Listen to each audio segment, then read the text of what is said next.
Hello everyone, welcome back to our channel. Myself Dr. Lalita, Ayurveda doctor and आज हम बात करेंगे सीज़न के बारे में, सीजनल लाइफस्टाइल के बारे में।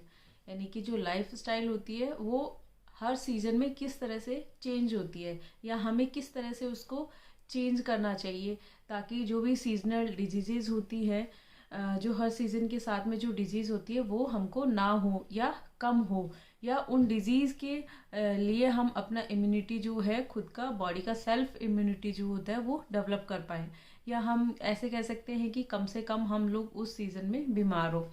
तो उससे रिलेटेड आज हम लोग बात करने वाले हैं कि कौन कौन से सीज़न होते हैं और कौन कौन से सीज़न में क्या खाना चाहिए और क्या नहीं खाना चाहिए और क्या कैसे रहना चाहिए। तो उन सीज़न के बारे में हम लोग बात करेंगे।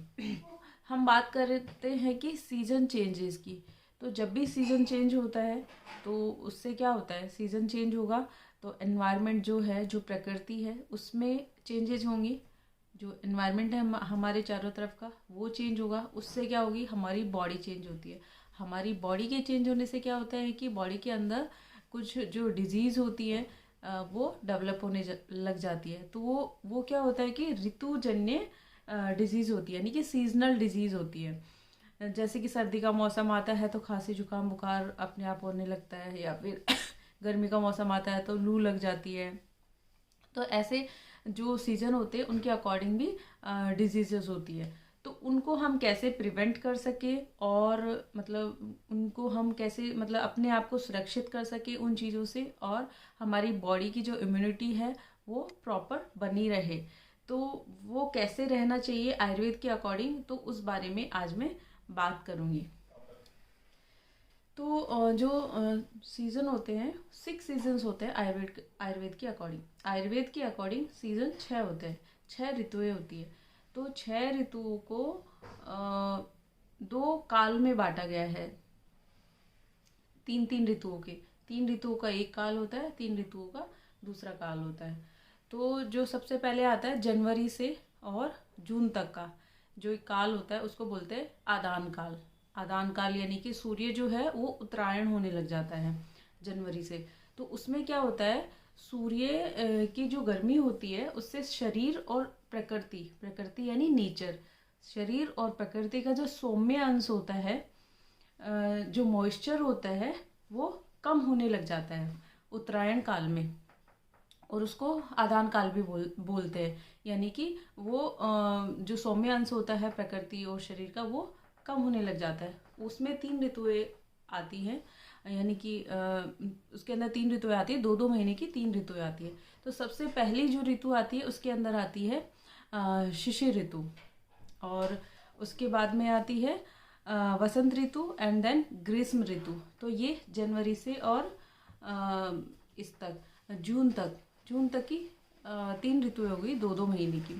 देन उसके बाद में जुलाई से लेके दिसंबर तक 3 ऋतुएं आती है, और वो जो काल होता है वो दक्षिणायन काल होता है। दक्षिणायन काल के अंदर बेसिकली क्या होता है कि जो शरीर और जो प्रकृति का सौम्य अंश है वो बढ़ने लग जाता है यानी कि मॉइस्चर जो होता है वो बढ़ने लग जाता है। तो ये दक्षिणायन काल होता है। दक्षिणायन काल को विसर्ग काल भी बोला जाता है। और इसके अंदर भी 3 ऋतुएं आती है, तो वर्षा, शरद और हेमंत ऋतु। वर्षा ऋतु में वर्षा होती है, शरद ऋतु जो होती है उसमें हल्की सर्दी होती है, हेमंत ऋतु में ज़्यादा सर्दी होती है। तो इस तरह भी इसके अंदर 3 ऋतुएं आती है। और कब से कब तक होता है ये, जनवरी से लेके ये होता है जुलाई से लेके दिसंबर तक। जुलाई से लेके दिसंबर तक 2-2 महीने की 3 ऋतुएं होती है। तो इस तरह से आयुर्वेद में पूरे 12 महीनों को 6 ऋतुओं के अंदर बांटा गया है। और काल के अंदर या उत्तरायण के अंदर 3 ऋतुएं होती हैं, शिशिर, वसंत और ग्रीष्म, और जो कि होती है जनवरी से लेके जून तक। और जो दक्षिणायन काल होता है, विसर्ग काल भी हम उसको बोलते हैं। तो उसके अंदर भी 3 ऋतुएं होती हैं, जो कि होती है वर्षा, शरद और हेमंत। तो ये 3 ऋतुएं होती है। तो इस तरह से काल के अकॉर्डिंग और ऋतुओं के अकॉर्डिंग हम लोगों ने 12 महीने को बांटा हुआ है। तो इसमें हिंदी महीने के अंदर कौन कौन सी ऋतुएं आती है वो भी, जैसे एक एक ऋतु के बारे में जब हम लोग डिस्कस करेंगे, जब पढ़ेंगे, तो उसके बाद में मैं साथ साथ में बताती जाऊंगी। तो सबसे पहले अभी हम बात करते हैं शिशिर ऋतु की, क्योंकि ऑलमोस्ट अभी शिशिर ऋतु आने वाली है, और किस तरह से हमें शिशिर ऋतु में रहना चाहिए, क्या खाना चाहिए, कैसे हमारा लाइफ स्टाइल उसके अंदर होना चाहिए, तो हम उसके बारे में बात करेंगे। तो खान पान से रिलेटेड अगर बात करते हैं तो इस ऋतु में जो होता है मधुर, खट्टा और नमकीन, मधुर खट्टा और नमकीन आहार का सेवन करना चाहिए। दूध या दूध से बने हुए जो भी प्रोडक्ट होते हैं, घी है, दही है, इनका ज़्यादा सेवन करना चाहिए। जनरली हम लोगों का एक मिथ होता है कि ठंड के अंदर दही नहीं खाना चाहिए, लेकिन जो ठंड का मौसम होता है उसमें दही खाना चाहिए। शिशिर ऋतु जो है माघ और फाल्गुन के महीने में आती है, जो कि जनवरी फरवरी के आसपास में होते हैं हिंदी महीने, तो तब ये शिशिर ऋतु आती है। तो शिशिर ऋतु में खाना कैसा खाना चाहिए, उसमें ज़्यादातर मधुर आहार का सेवन करना चाहिए। जो मीठा खाद्य पदार्थ होते हैं, जैसे मतलब जैसे होता है कि जैसे लड्डू वगैरह का हम लोग सेवन करते हैं, या फिर हलवा वगैरह हम लोग खाते हैं, तो मीठी जो चीज़ें हैं वो खानी चाहिए, खट्टी चीज़ें भी खानी चाहिए इसमें, और नमकीन भी। तो इन चीज़ों का ज़्यादा मात्रा में खाना चाहिए, सारा ही बाकी चीज़ भी खानी चाहिए, लेकिन इन चीज़ों पे ज़्यादा फोकस रहना चाहिए। या दूध दूध ज़्यादा मात्रा में लेना चाहिए, या दूध से बने हुए जो भी पदार्थ होते हैं, जैसे दूध के प्रोडक्ट हैं, जैसे कि दही है या घी वगैरह है, तो उनको भी खाना चाहिए।